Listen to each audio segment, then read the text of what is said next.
අයිබෝවන් සුබෝදෑසනක් අද මැයි මාසයේ 22 වෙනිදා සෙනසුරාදා දවසක් සංචලන සීමා ක්‍රියාත්මකයි රටේම ඊයේ රාත්‍රියේ සිට ක්‍රියාත්මක වන පරිදි අපි මේ සියලු දේවල් සමග කොවිඩ් අතර ඉන්නේ රටේ තරම් හොඳ තැනක නෙමෙයි රට විතරක් නෙමෙයි ලෝකෙත් ඒ තරම් හොඳ තැනක නෙමෙයි තියෙන්නේ ඒ තරම් නෙමෙයි කොහෙත්ම හොඳ තැනක නෙමෙයි තිබෙන්නේ නිසා මේ ඔක්කොම අපි කතා කරමු ආරම්භ කරමු අදත් පත්තරේ විස්තරේ ආරම්භම දිවයින පුවත්පතේ ප්‍රධාන වාර්තාවෙන් සෞඛ්‍යයට සම්බන්ධ ප්‍රධාන වෘත්තිකයන් එම නැත්නම් වෘත්තීය සමිති 4ක් ඒකාබද්ධ ප්‍රවෘත්ති සාකච්ඡාවකට සහභාගී වුණා. දිවයින පුවත්පතේ ප්‍රධාන වාර්තාව ග්‍රාම නිලධාරී කොට්ටාශ වහලා කොරෝනා පාලනය කරන්න බෑ දින 14ක් රට වහන්න.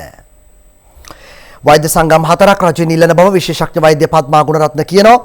ප්‍රදීප් ප්‍රසන්න සමරකෝන් වාර්තා කරන්නේ වාර්තා වෙන රෝගීන් මෙන් 3 ගුණයක් සමාජයේ රටේ ආර්ථික තත්ත්වය තේරෙනවා. රෝගී ඊට වඩා දරුණුයි.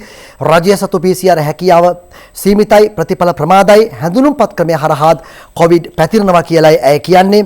නිසා අන්තර් පළාත් සීමා ඇතුළු මේ ග්‍රාම සේවා වසම් හුදකලා කිරීම හරහා මේ තත්වයට කිසියම් ආකාරයක සහනයක් පිළිතුරක් බලාපොරොත්තු වෙන්න ප්‍රායෝගිකව බැහැ කියන එකයි විශේෂඥ වෛද්‍ය පද්මා ගුණරත්න කියන්නේ. නිසා දැන් රෝගීන් 3500ක් 3000ක් හඳුනාගත්තට දෛනිකව සාමාන්‍ය රටේ වාර්තා වෙන වාර්තා පොතට ඇතුළත් නොවන රෝගීන් ප්‍රමාණය ඊට වඩා 3 ගුණයක් වෙන්න පුළුවන්.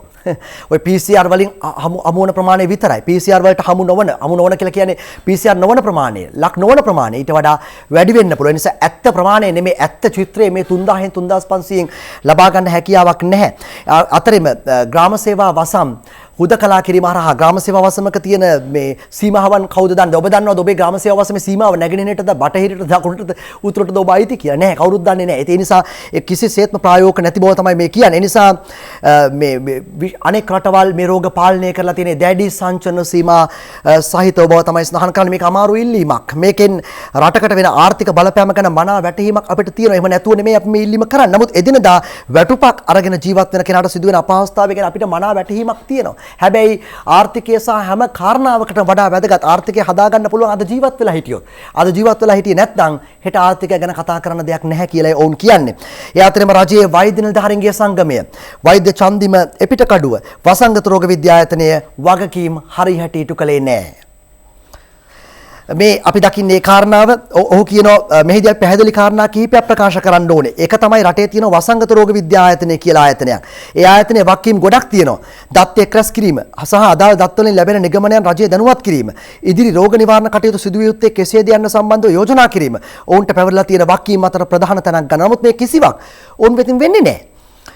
ඊට හේතුව මේ වසංගත රෝග විද්‍යායතනයේ නිවැරදි පරිදි කටයුතු නොකිරීමත් ඔවුන්ගේ දත්ත අනෙකුත් ආයතන සමග රජය නිසි පරිදි සමායෝජනය නොකිරීමත් කියලායි රජයේ වෛද්‍ය නිලධාරීන්ගේ සංගමයේ චෝදනාවක් වශයෙන් එල්ල කරන්නේ. මේ චෝදනාව කොවිඩ් පළවෙනි රැල්ලෙත් තිබුණා, දෙවෙනි රැල්ලෙත් තිබුණා, දැන් තුන්වෙනි රැල්ලෙත් තියෙනවා. දැන් වසංගත රෝග විද්‍යායතනය ගැන හොයන්න කමිටුවකුත් පත් කරලා තියෙනවා. මම දන්නේ මේ කමිටු මේවා ප්‍රතිඵල එනකොට තවත් රැලි ඇති වෙලා තියෙන්න පුළුවන්. ඒ නිසා මේවා ගැන ඇයි මෙච්චර කියලා ක්‍රියාමාර්ගයකට එන්න බැරි කියන ප්‍රශ්නය අපිට තියෙනවා. දැන් මේ තවත් සංගමයක් විශේෂඥ වෛද්‍යවරුන්ගේ සංගමය.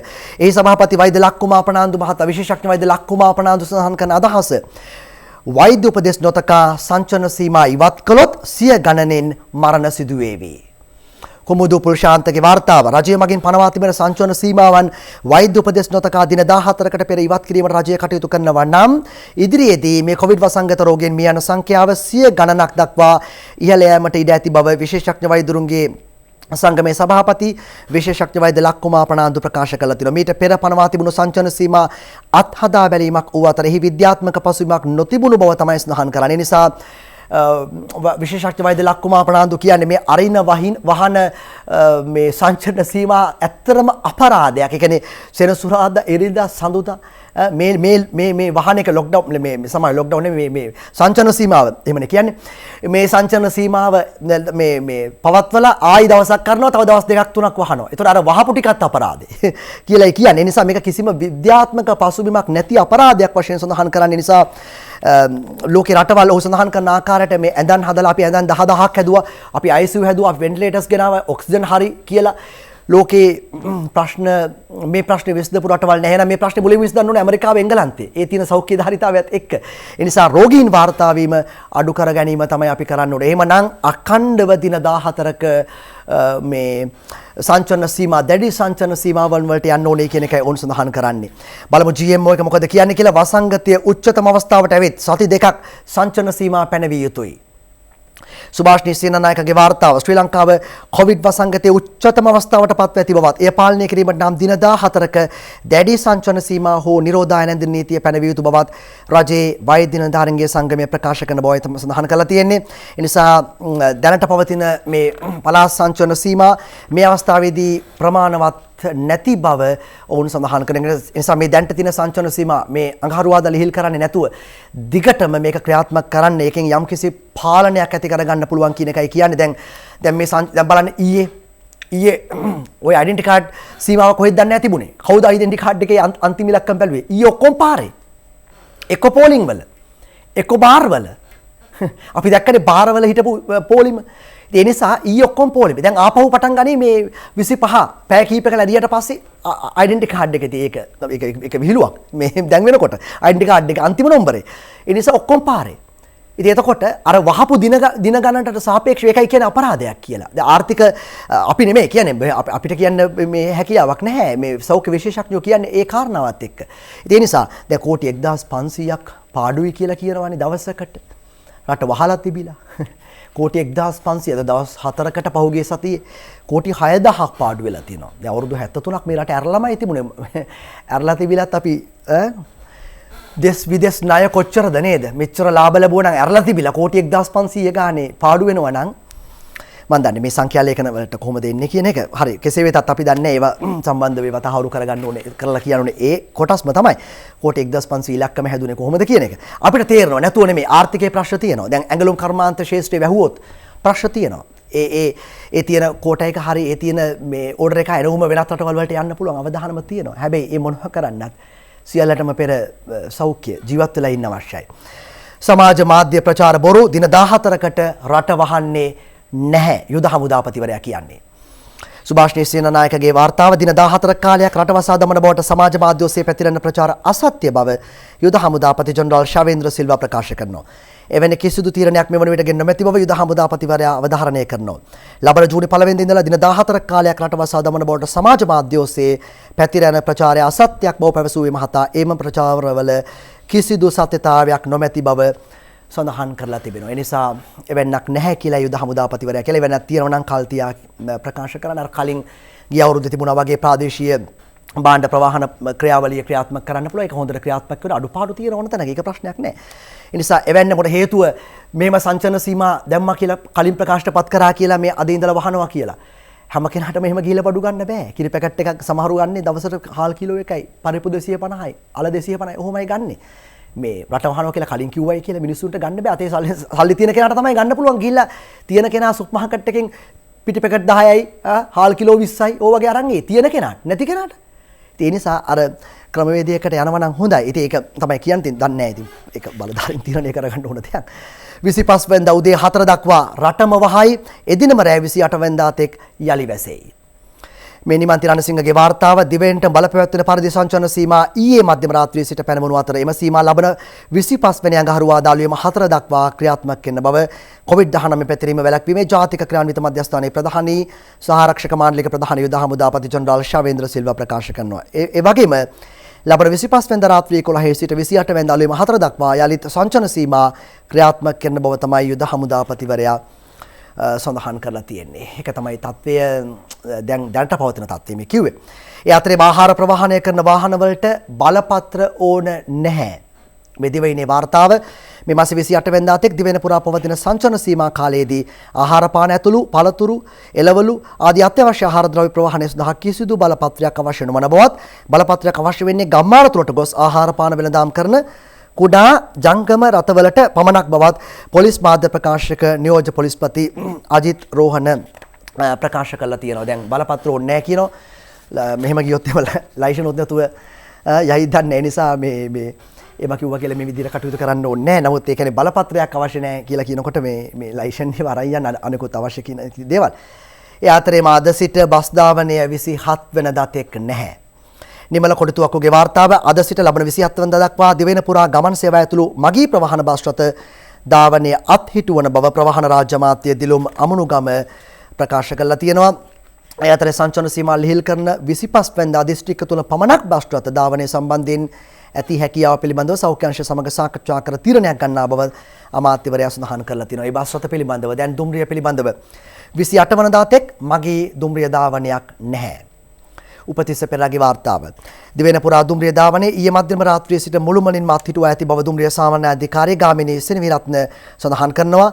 රට පුරා ක්‍රියාත්මක වන කොවිඩ් සංචලන සීමාවන් හේතුවෙන් මෙසේ දුම්රිය ධාවනයේ අත්හිටුවා ඇති අතර එය මේ මැයි මාස 28 වැනි දින මධ්‍යම රාත්‍රියේ තෙක් බලපැවැත්වෙන බව හෙතෙම පෙන්වා දෙන බව තමයි සඳහන් කොට තිබෙන්නේ. ඒ අතරේම රෝග ලක්ෂණ නොපෙන්වන අය නිවෙස්වල රැඳවීමේ ක්‍රමය කළුතරින් ආරම්භනවා. නිමන්ති රණසිංහගේ වාර්තාව රෝගී ලක්ෂණ පෙන්눔 නොකරන කොරෝනා ආසාදිතයන් නිවෙස්වල රැඳවීමේ ක්‍රමවේදය ඊයේ උදෑසන සිට කළුතර දිස්ත්‍රික්කයෙන් ආරම්භ කළ බවයි COVID-19 පැතිරීම වැළැක්වීමේ ජාතික ක්‍රියාන්විත මධ්‍යස්ථානය කියන්නේ. මෙය නියම ව්‍යාපෘතියක් කළුතර දිස්ත්‍රික්කයෙන් ආරම්භ කෙරෙන්නේ ක්‍රමවේදය දින 3කට පස්සේ සමාලෝචනය කරලා බස්නාහිර පළාතේ අනෙකුත් දිස්ත්‍රික්ක දෙක වන කොළඹ සහ ගම්පහ යන දිස්ත්‍රික්ක සඳහාත් ක්‍රියාත්මක කිරීමට බලාපොරොත්තු වන බව තමයි යුද හමුදාපතිවරයා සඳහන් කරලා තියෙන්නේ. ඒ නිසා රටක ලෝකේ වැඩිම මේ වගේ අවස්ථාවක අවධානය යොමු වෙන ශාස්ත්‍රීය වසංගත රෝග විද්‍යාංශය හරිනම් වසංගත රෝග විද්‍යාංශය තමයි මේ සැලැස්ම හදන්න ඕන. හදලා දෙන්න ඕන සෞඛ්‍ය සේවා අධ්‍යක්ෂ ජනරාල්වරයාට. අපිට අවශ්‍යයි මේ PCR කට්ටල, අපිට අවශ්‍යයි මේ වෙන්ටිලේටර්ස්, මේ ඉක්විප්මන්ට්ස් මේ විදියට. සෞඛ්‍ය සේවා අධ්‍යක්ෂ ජනරාල්වරයා වෛද්‍ය සැපයීම අංශයට ලියන්න ඕන. නියෝජ්‍ය සෞඛ්‍ය සේවා අධ්‍යක්ෂ ජනරාල්වරුන්ට බයෝමෙඩික්ස් වලට ලියන්න ඕන. මේ සෞඛ්‍ය අමාත්‍යාංශය සම්බන්ධ අපිට ඊට පස්සේ වසංගත රෝග විද්‍යාංශය කියනවා අපිට අවශ්‍යයි මේ මිනිස් සම්පත. අපිට අවශ්‍යයි PHI වරු මෙච්චර, අපිට අවශ්‍යයි හෙදියන් මෙච්චර, අපිට අවශ්‍යයි වෛද්‍යවරු මේ මානුෂීය සම්පත සෞඛ්‍ය අධ්‍යක්ෂ ජනරාල්වරයා සපය ගන්න ඕන. ඉක්විප්මන්ට් මේ උපකරණ වලට අවශ්‍ය මුදල් සෞඛ්‍ය මේ අමාත්‍යාංශ ලේකම්වරයා ලබා ගන්න අවශ්‍යයි මහා භාණ්ඩාගාරයට මුදල් අමාත්‍යාංශය ලියලා. ඉතින් වසංගත රෝග විද්‍යාංශය මේ කටයුත්තට සම්පූර්ණ මඟ පෙන්වීම කරන්න ඕනේ. ඒක වෙන බව ඔප්පෙන්නේ නැහැ. වසංගත රෝග විද්‍යාංශයට එළියෙන් මඟ පෙන්වීමක් කරාට පස්සේ ඉතින් අර ගිරව් වගේ ඇවිල්ලා මාධ්‍යයට කතා කරන එක විතරයි අන්තිමට සිද්ධ වෙන්නේ. ඉතින් ඒක තමයි වසංගත රෝග විද්‍යාංශයේ කටයුත්ත මේ නොකරන බවනේ පැහැදිලිව පේන්නේ කවුරුත් ඇඟිලි දික් කරන්නේ එතෙන්ට. ඒ අතරේම කොරෝනා රෝගීන් තවත් 3538ක් සුව වූ 1828 දෙනෙක් ගෙදර යති. රංජන් කස්තුරිගේ වාර්තාව කොරෝනා රෝගීන් 3538 දෙනෙක් ඊ අලුතින් හමුවීමත් සමග මෙරටින් වාර්තා වන කොරෝනා රෝගීන්ගේ මුළු සංඛ්‍යාව 1,58,324 දක්වා ඉහළ ගිය බව තමයි සඳහන් කරලා තියෙන්නේ. ඒ අතරෙම ඒ කොරෝනා රෝගීන්ගේ අලුත්ම තත්ත්වයේ ඒ අතරෙම ඊයේ දවසේදී කොරෝනා මරණ 44ක් වාර්තා වෙලා තියෙනවා. 44ක්. ඒ කියන්නේ මේ දක්වා වාර්තා වන වැඩි මරණ සංඛ්‍යාව දිනක් තුල වාර්තා වෙච්ච ඒ සමගින් කොරෝනා මරණ 1132ක් මේ දක්වා වාර්තා වෙලා තිබෙනවා. ඒ වගේම රෝහල්ගතව ප්‍රතිකාර ලැබුව ආසාදිතයන් 1828 දෙනෙක් ඊයේ දිනේ සුවය ලබනවා. ඊයේ මෙරටින් වාර්තා වෙච්ච කොරෝනා මරණ 44 අතුරින් 30 දෙනෙක් පිරිමි පුද්ගලයන් වන බවයි වාර්තා වෙන්නේ. ඔවුන්ගෙන් 23 දෙනෙක් අවුරුදු 71ක් ඉක්ම වූවන් වන අතර අවුරුදු 61ත් 70ත් අතර 11 දෙනෙකුත් ඒ අතර වන බව තමයි සඳහන් කරලා තියෙන්නේ. නිසා එන්නෙන්නම මරණ ප්‍රමාණයන් ඉහළ යන බව පේන තියෙන කාරණාවක්. ඒ නිසා දැන් මේ කොරෝනා මරණ කොරෝනා මරණ අතරේ සමහර වෙලාවට ICU බෙඩ් එකක් හොයාගන්න බැරුව, රෝහල් ඇඳක් හොයාගන්න බැරුව කොරෝනා විතරක් නෙමෙයිනේ රෝග තියෙන්නේ.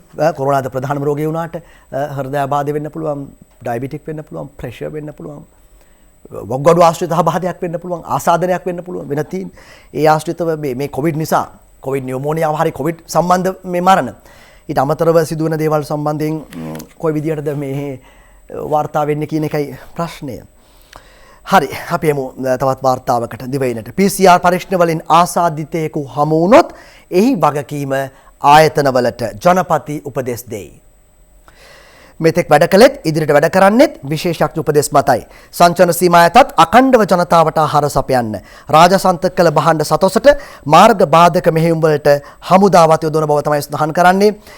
අත්‍යවශ්‍ය භාණ්ඩ බෙදා හැරීම සඳහා ප්‍රාදේශීය ලේකම්වරුන් මගින් අවශ්‍ය අවසරපත් නිකුත් කරන්නත් මාර්ග බාධක මෙහෙයුම් පහසු කිරීමට පොලිසිය සමග යුද හමුදාව යෙදවීමටත් තීරණය කොට තිබෙන බව තමයි ජනාධිපතිවරයා ඊයේ පැවතීමේ රැස්වීමේදී ප්‍රකාශ කළ තියෙන. ජනාධිපතිවරයාත් එක්ක ඒතර හමුදාපතිවරයාත් එක්ක තියෙන රැස්වීම වලට යන සෞඛ්‍ය බලධාරීන් එහෙම ජනාධිපතිවරයා ඉස්සරහා ඇත්ත චිත්‍රය කියන්න ඕන මාධ්‍යයට ඇවිල්ලා විතරක් කියලා හරියන්නේ නැහැ.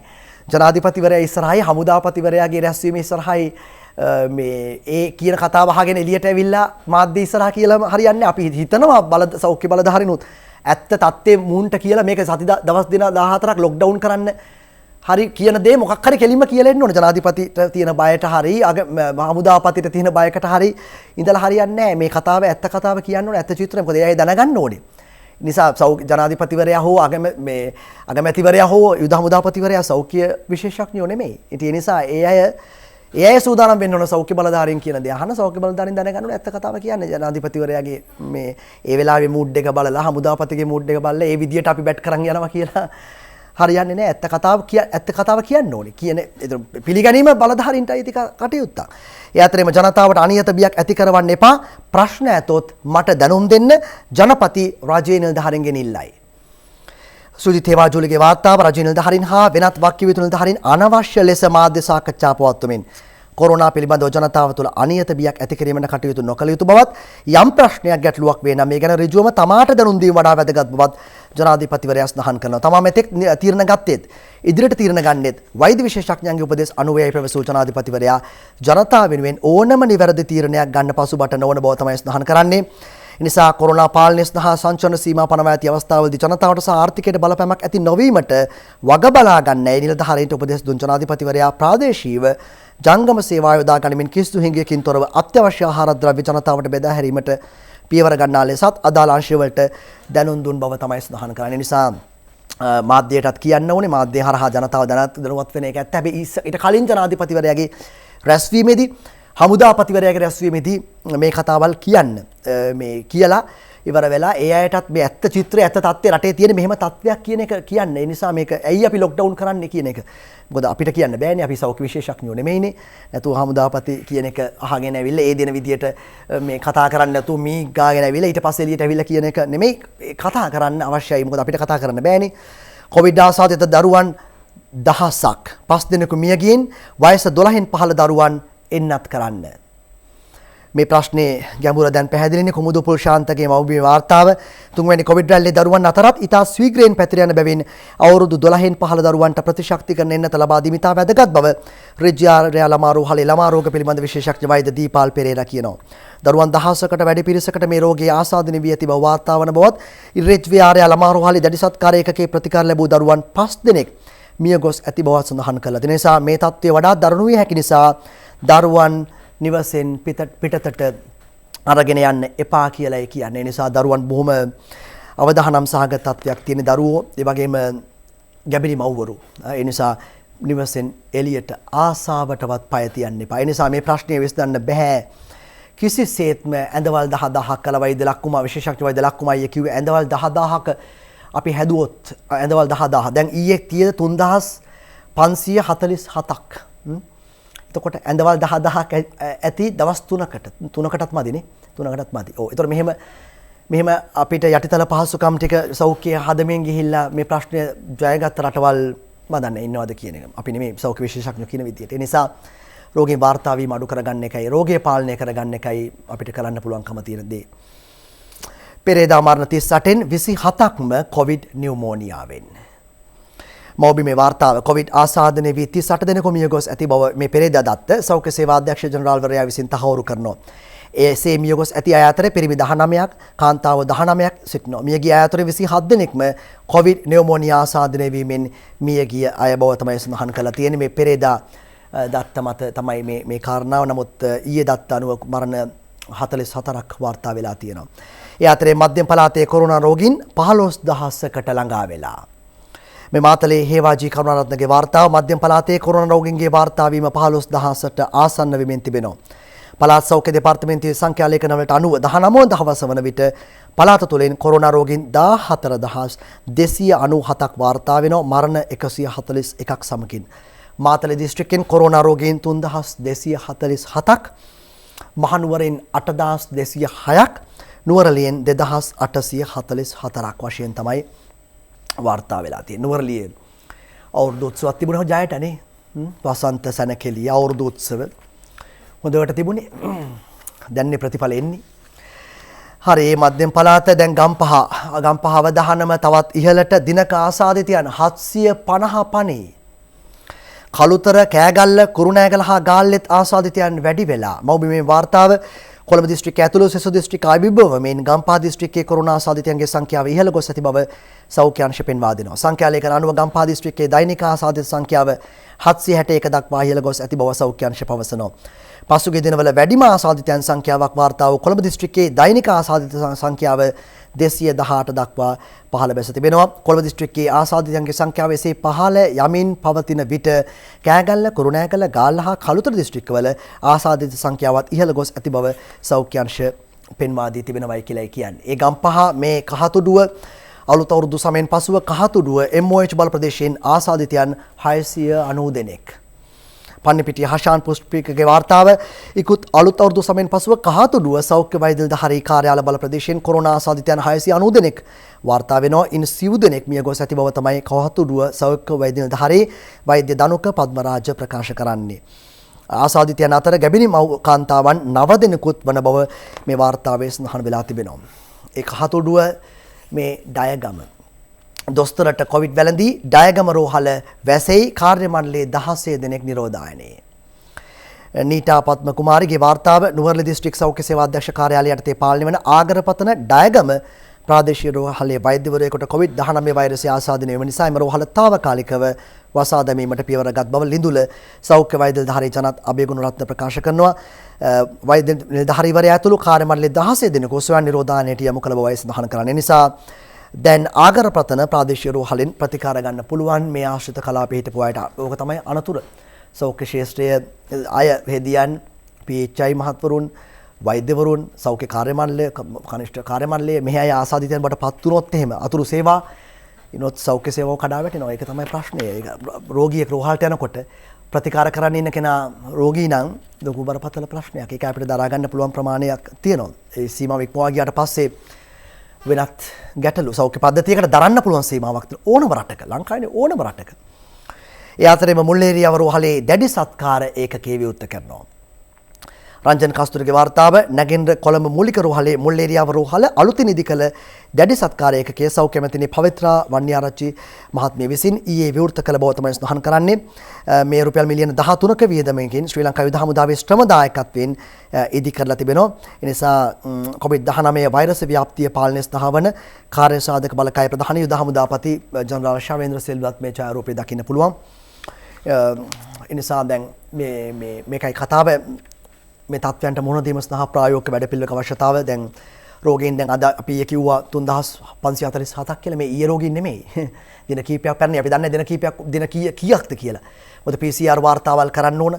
PCR එකේ PCR ධාරිතාව වැඩි වුණාම PCR report එක එන්න පරක්කු වෙනවා. ඒතකොට එතෙක් ඒ රෝගියා හැමතැනම සැරිසරන වෙන්න පුළුවන්. ඒතකොට හඳුනාගත්ත පොකුර කියලා කිව්වට ඒ පොකුරෙන් පිට හැමතැනම මේ පුද්ගලයා සැරිසරලා තියෙන වෙන්න පුළුවන්. ඊට පස්සේ තමයි හුදකලා වෙන්නේ.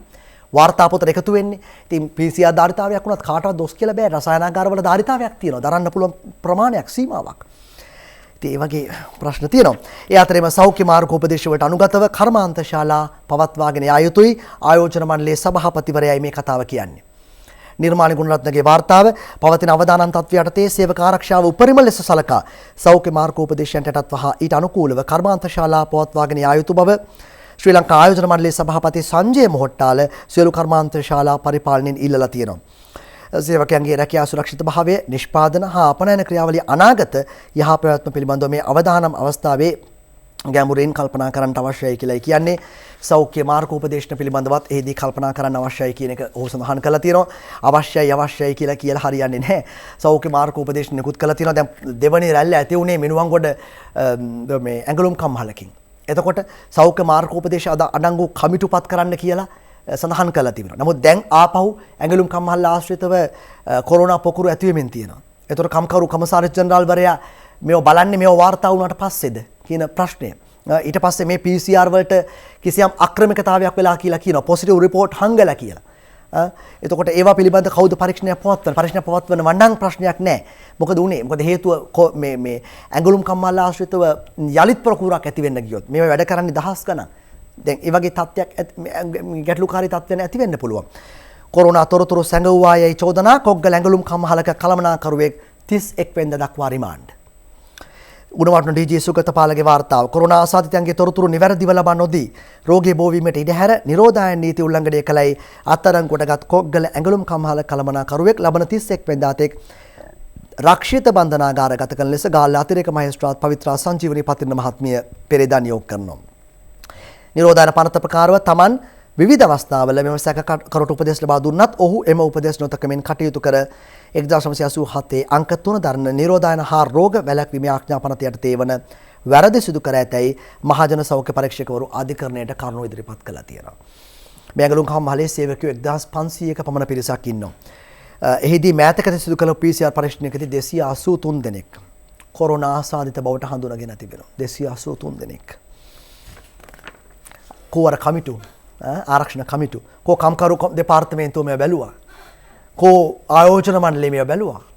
කෝ සෞඛ්‍ය මාත්‍යාංශය මේවා අධීක්ෂණය කළා. කෝ දැන් මේවා ඇති වුණොත් එහෙම. ඒතකොට මේ පවුල් වල අය 238 දෙනෙක් කියන්නේ පවුල් 238ක්. තව කී දෙනෙක් ඉන්නව වෙන්න පුළුවන්ද?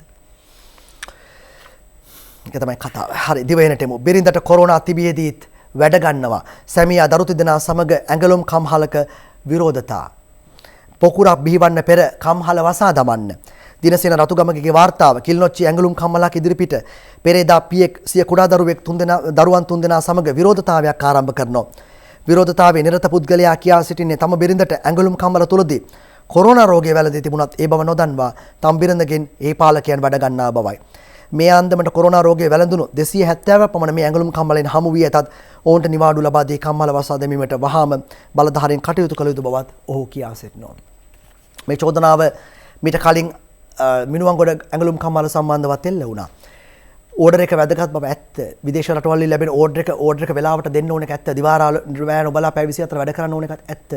ඇඟලුම් කම්මල් වලින් ජනනය කරන ආදායම ලංකාවේ ආර්ථික උස්සගෙන දරාගෙන ඉන්න බවත් ඇත්ත. කිසිසේත්ම වැරදි නෑ. නමුත් අපි ගන්න වෙන තීරණයක් තවත් පැත්තකට අහිතකරව බලපාන එකත් ඇත්ත. එහෙම නැතුව බෑ. කාසියක දෙපැත්තක් තියෙනවා. ගන්න හැම තීරණයක්ම හැමෝටම වාසිදායක වෙන්නේ නැහැ. ඒකයි ප්‍රශ්නය. එක පැත්තකින් ගන්න තීරණය අපේ ජීවිතය සම්බන්ධයෙන් තව විනාඩියක් කර ජීවත් වෙන්න යහපත් වෙන්න පුළුවන්. හැබැයි ආර්ථිකයට යහපත් වෙන්න පුළුවන්. ඒක ඇත්ත. ඒක නෑ කියන්න බෑ. අපි හරි සරලව කතා කරලා අටේ ප්‍රශ්නේ හරි ගැඹුරුයි අමාරුයි. ඒක ආර්ථිකය කළමනාකරණය කරන අංශ වලට ඒක අමාරුයි. අපහසුයි ගැටලුයි. වැටුනොත් ආපහු ගොඩ ගන්න එක. හැබැයි තරහදී දාලා බලන්න ඕන සෞඛ්‍ය අංශ සෞඛ්‍ය බලධාරීන් මොකද්ද මෙන්න තරහදී දැම්මොත් ජීවිතයේද ආර්ථිකයේද දෙකම අවශ්‍යයි. දෙකෙන් වඩා වටින්නේ මේ මොහොතේ මොකද්ද කියන එක තීරණය කරගත යුතුයි. අපි කියන්නේ ජීවිත කියලා. දිනමිනට එමු. සතියක් තුළ එක්සත් රාජධානියේ නව ඉන්දියානු කොවිඩ් ප්‍රභේදයේ ආසාදිතයන් 160 ගුණයකින් ඉහළට. තිලංක කාවින්ගේ යාපා එක්සත් රාජධානියේ සිට වාර්තා කරන්නේ සතියක් තුළ එක්සත් රාජධානියේ නව ඉන්දියානු කොරෝනා ප්‍රභේදය ආසාදිතයන් 160 ගුණයකින් ඉහළ යනවා. ඉන්දියාව පුරා පැතිර යන නව කොරෝනා වෛරසය එක්සත් රාජධානියට ඇතුළු වීමත් සමග එහි තෙවැනි කොරෝනා රැල්ලක් නිර්මාණය වනු ඇතැයි බොහෝ දෙනා බිය පළ කරනවා. මේ වන විට එක්සත් රාජධානියේ ඉන්දියානු කොරෝනා ප්‍රභේදය ආසාදිතයන් 3124 දෙනෙක් හඳුනාගෙන තියෙනවා. සතිය කාලයක් තුල නව ආසාදිතයන්ගේ ප්‍රමාණය 160 ගුණයකින් ඉහළ ගිහිලා තිබෙනවායි කියලා කියන්නේ. ඒ අතරම කොරෝනා ආසාදිතයන් හා ඔවුන්ගේ ආශ්‍රිතයන් හඳුනා ගැනීමේ වැඩසටහනට යොදා ගන්න ටෙස්ට් ඇන්ඩ් ට්‍රේස් පරිගණක මුදුකාංගයේ පසුගිය සති කිහිපයේ දෝෂයකුත් ඇති වෙලා තියෙනවා. ඒ කියන්නේ ප්‍රශ්නයක් නැහැ. අපේ ප්‍රශ්න ඇති වුණා කියලා අපි එහෙම දියුණු සංවර්ධිත රටක් නෙමෙයි එංගලන්තේ මේ ටෙස්ට් ඇන්ඩ් ට්‍රේස් මෘදුකාංගී ප්‍රශ්නයක් ඇති වෙලා තියෙන සොෆ්ට්වෙයාර් එකේ එංගලන්තේ.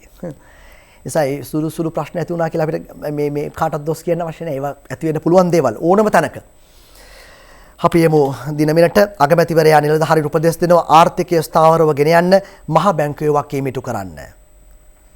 කොවිඩ් වසංගත තත්ත්වය හමුවේ රටේ ආර්ථිකය ස්ථාවරව පවත්වාගෙන යාම සඳහා මහ බැංකුවෙන් කළ යුතු පියවර නොපිරිහෙලා ඉටු කළ යුතු බව අගමැති මහින්ද රාජපක්ෂ මහතා පවසනවා.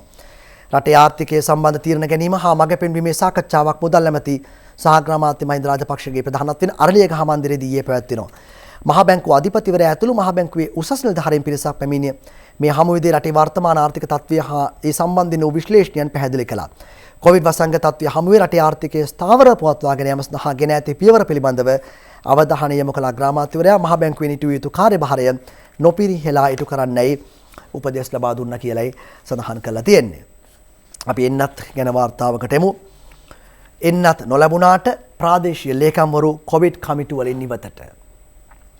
මාතලේ මහේෂ් කීර්තිරත්නගේ වාර්තාව කොවිඩ් තත්ත්වය හමුවේ ප්‍රාදේශීය ලේකම්වරුන්ට සහ රජයේ අනෙකුත් ශේෂ්ඨ නිලධාරීන්ට එන්නත් කරන්නේදී ප්‍රමුඛතාව ලබා දෙන ලෙස කළ ඉල්ලීමට මෙතෙක් ප්‍රතිචාර නොලද නිසා ප්‍රාදේශීය කොවිඩ් කමිටුව නොකැඳවීමටත් ඒ සඳහා සහභාගී නොවීමටත් තමන්ගේ සංගමයේ තීරණය කරලා තිබෙනවායි කියලා ශ්‍රී ලංකා ප්‍රාදේශීය ලේකම්වරුන්ගේ සහකාර ප්‍රාදේශීය ලේකම්වරුන්ගේ සංගමේ සභාපති රත්වට ප්‍රාදේශීය ලේකම් දිනිප්‍රිය හේරත් සඳහන් කරන්නේ තමන්ගේ තීරණය සම්බන්ධයෙන් ස්වදේශීය කටයුතු රාජ්‍ය අමාත්‍යාංශයේ ලේකම්වරයා ලිපියකින් දැනුවත් කළ බව ඔහු සඳහන් කරන බව තමයි සඳහන් කරලා තියෙන්නේ. ඒ එන්නත් පිළිබඳ ප්‍රශ්නේ එන්නත් ආපු ප්‍රමාණයට වඩා ප්‍රමාණයක් එන්න තියෙනවා. දැන් ජූනි මාසයේ එන බව කියන්නේ. ඒතර ජූනි මාසයේ ආව කියලා නිකන් හිතන්න සාමාන්‍ය රටේ 60ක් 70ක් විතර එන්නත් කරන්නේ කරාට පස්සේ රට යම්කිසි ආරක්ෂිත වෙන්න පුළුවන්. එතකොට ජූනි මාසෙ නිකන් හිතන්න ජූනි මාසයේ ආවා. එතකොට මේක එන්නත් කරන්නේ ඉවර වෙන්නේ ඉන්නත් කරන ඉවර වෙන්නේ මාත්‍රා දෙකම දෙන්න අවශ්‍යයි. ඒතර මාත්‍රා දෙක දීලත් සති දෙකක් විතර යනවා කියලා කියනවා වෛද්‍ය විශේෂඥයෝම මේ සම්පූර්ණ ප්‍රතිශක්තිය ශරීරයේ ඇති වෙන්න.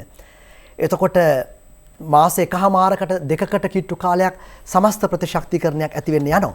ඒතර ඒ අතරතුර කාල පරිච්ඡේදය තුල රට ඇතුලේ රෝගීන් ශීඝ්‍ර ලෙස වර්ධනය වුණොත් රටේ සෞඛ්‍ය පද්ධතිය කඩාගෙන වැටෙන්න පුළුවන්. අන්න ඒ නිසායි ඒ දුර දැකලා තමයි සෞඛ්‍ය විශේෂඥයෝ එක වේදිකාවකට අවිල්ලා කියන්නේ දින 14ක්වත් අඩුම තරමේ රට වහන්න කියලා. හරි. අපි ඒ ගැන ආයෙ කතා කරන්නේ නැහැ. කතා කරා හොඳටම ඇති නිසා. මහා බ්‍රිතාන්‍යයේ විශ්වවිද්‍යාලයන්ට අනුබද්ධ විශ්වවිද්‍යාල ප්‍රතිපාදන කොමිසම මගින් පිළිගත් තොරතුරු තාක්ෂණයේ ඉංජිනේරු විද්‍යාව හා ව්‍යාපාර කළමනාකරණ උපාධි පාඨමාලා සමග ඔබේ අධ්‍යාපන දිවියේ ඉදිරි පියවර තබන්න බඳවා ගැනීම ආරම්භ කර ඇත. 0772 66 55 55 ස්ලිට් ඇකඩමි.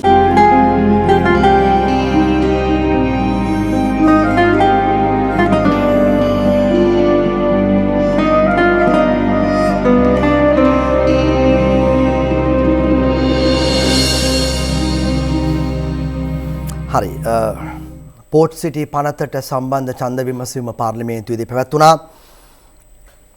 පාර්ලිමේන්තුවත් වරදිනවා නම් තව මොනවද නේ?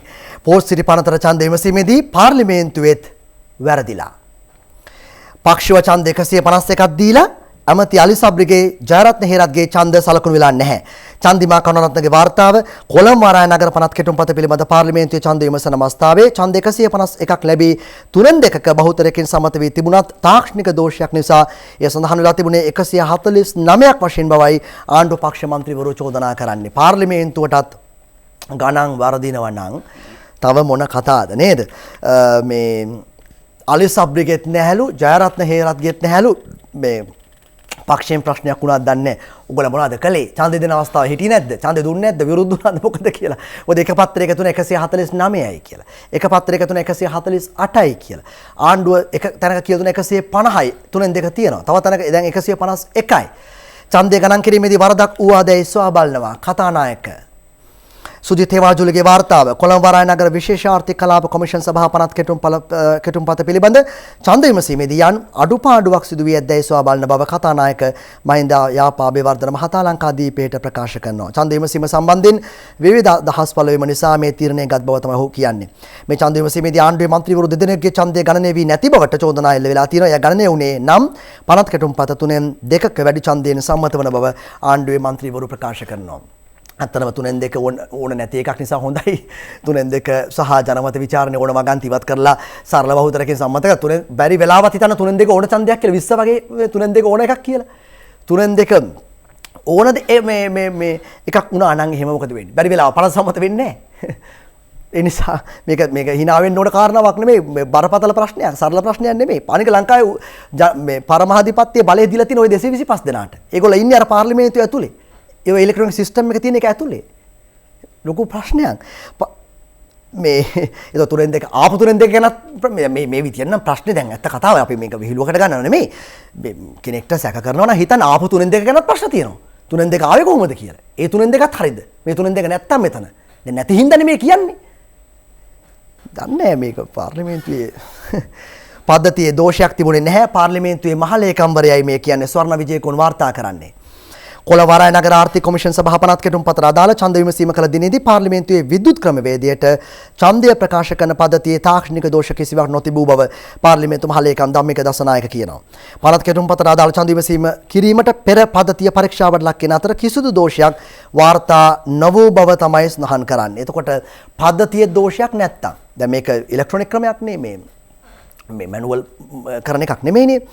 මේ එතකොට දැන් මේ කොහෙද මේ දෝෂය තිබුණේ? දැන් පාර්ලිමේන්තුව වහ කතානායකවරයා මේක සොයන්න අවශ්‍යයි.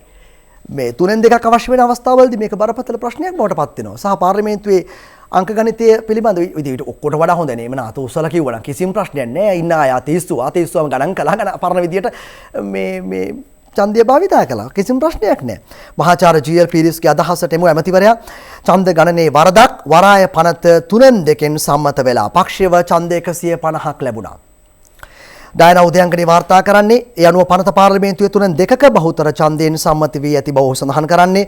ඡන්දය ගණනය කිරීමේදී අධිකරණ අමාත්‍ය අලි සබ්රි මහතාගේ සහ පාර්ලිමේන්තු මන්ත්‍රී ජයරත්න හේරත් මහතාගේ ඡන්ද ගණනය වී නැති බවත් එබැවින් ඡන්ද සංඛ්‍යාව 148ක් ලෙස සඳහන් වූ බවත් සඳහන් කරලා තියෙන නිසා ඡන්දය ගණනය එසේ වැරදීම බැරෑරුම් තත්ත්වයක් බව තමයි ජී.එල්. පීරිස් ඇමතිවරයා සඳහන් කරන්නේ. නිසා පොදු ජන පෙරමුණ නිවේදන නිකුත් කරමින් සඳහන් කළා තියෙනවා. ඒ නිසා ඒ කිසියම් සැලසුම් සහගත ක්‍රියාවක් යන සම්බන්ධයෙන් පූර්ණ විමර්ශනයක් සිදු කර ඒ සම්බන්ධයෙන් රටේ ජනතාව දැනුවත් කිරීමට කටයුතු කරන්න ඒ කතානායකවරයාගෙන් එල්ලීමක් සැලසුම් සහගත ක්‍රියාවක් කියලා මොකද අදහස් කරන්නේ? ඒ කියන්නේ කවුද මේක සැලසුම් කරන්න ඉන්නේ? දැන් ආණ්ඩුවට 3න් 2ක් තියෙනවා. ඡන්ද වලින් ගත්තොත් 69 ලක්ෂයක් 67 ලක්ෂයක් ඡන්දෙ දීලා තියෙනවා.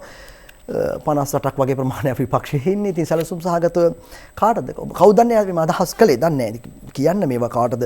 පාර්ලිමේන්තුව පාලනය කරන්න පුළුවන් අදිසි හස්ත ඉන්නවනම්, පාර්ලිමේන්තුවේ ඡන්ද ටික පාලනය කරන්න පුළුවන් අදිසි හස්ත ඉන්නවනම් කෙලින්ම කියන්න ඔය සැලසුම් සහගත කුමන්ත්‍රණයම කියන්නේ තැන් තැන් වල කියන වගේ කියන්න එපා. මේ පාර්ලිමේන්තුව ගැන කරන ප්‍රකාශයක්. බරපතල පාර්ලිමේන්තුවේ ඡන්දයක් රටේ අනාගතය රටේ භූමියෙන් කොටසක් මේ පිළිබඳව කරන කතාබහක්. ඒක සරල නෑ. ඒකේ ඡන්දය සරල නැහැ. ඒක වගන්ති ගණනාවක් ව්‍යවස්ථාවට අනුකූල නැති බව ශ්‍රේෂ්ඨාධිකරණය ප්‍රකාශ කළා. එක්ක සම්මත කරනවා 3න් 2ක් ඕනේ. නැත්නම් මේ ජනමත විචාරණයක් අවශ්‍යයි කියලා. ඒක නිසා තමයි වගන්ති 25ක් සංශෝධන වලට ගියේ.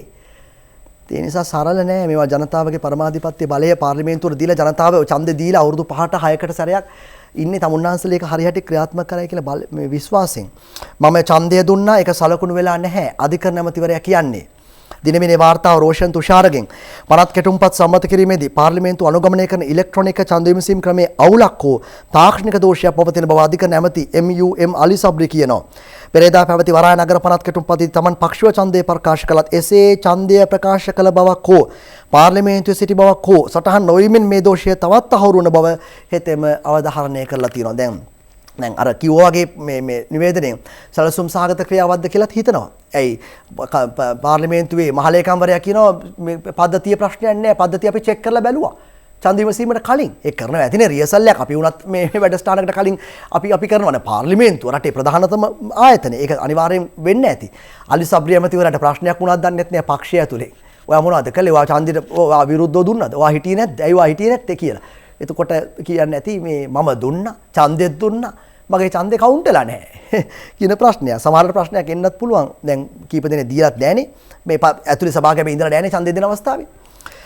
කතානායක අත්සන් ගන්නත් පෙර චීන සමාගම ආයෝජකයන් කැඳවලා. රංජිත් මද්දුම් බණ්ඩාර සමග ජන බලවේගයේ මහලේකම්වරයා කියන්නේ වරාය නගරයේ පනතට කතානායකතුමා අත්සන් කොට සහතික ලබා දීමට පෙර 21 වෙනිදාම මාධ්‍ය නිවේදන නිකුත් කරමින් කොළඹ වරාය නගරයේ ව්‍යාපෘති සමාගමක් වන CHEC පෝට් සිටි කළම්බෝහි කළමනාකාර අධ්‍යක්ෂ ජයන් හැවිලියන් කොළඹ වරාය නගරයේ දේශීය හා විදේශීය සමාගම් වලට ආයෝජන අවස්ථාවන් විවර කරන බව කියා සිටි බව තමයි සඳහන් කරන්නේ. පාර්ලිමේන්තුවේ පැවති විවාදයේදී ආණ්ඩුවේ හැසිරීම උද්දච්චකම අපූර්වට පැහැදිලි කර අවස්ථාවක් වශයෙන් තමයි සඳහන් කරලා තියෙන්නේ. ඒ නිසා චීන සමාගම ඡන්ද විමසීමටත් පෙර මෙහෙම කළේ කොහොමද කියන එකයි සමග ජන බලවේගයේ ප්‍රශ්න කරන්නේ.